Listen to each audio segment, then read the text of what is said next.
Lining usus kita, nama dia colonocyte. Colonocyte, sel usus kita tu kan. Lepas tu, biasanya kita makan probiotik. Prebiotik ni kita setiap hari dah makan melalui makanan kita kan. Dan probiotik pun dah ada dalam perut kita.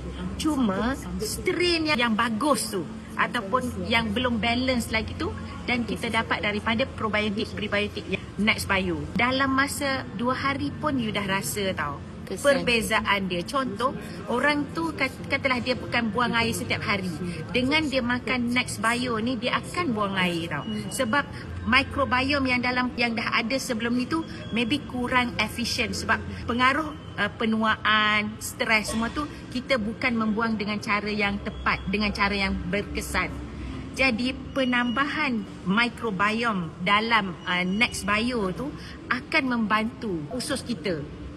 Dan kesan tu biasanya lah dalam masa sehari 2 pun sudah berkesan. Because paling lama pun kan at least 3 hari dah nampak tau.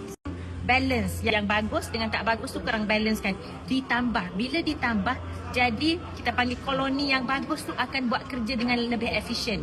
Dan dengan tambahan lagi, prebiotik yang kita makan biasa tu belum cukup ataupun belum cukup digunakan. Dan dia membantu microbiome dalam usus kita menggunakan dengan lebih efisien.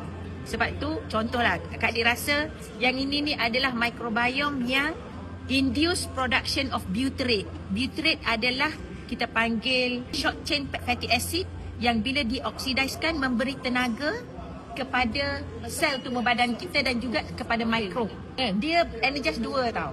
Butyrate memberi tenaga, bila dibakar memberi tenaga kepada sel tubuh badan kita dan juga kepada mikrob punya tu. So mereka akan subur lagi happy, lagi membiak. Mikrob adalah bakteria. Mitochondria adalah organel sel yang menjana energi dalam mikrob sendiri.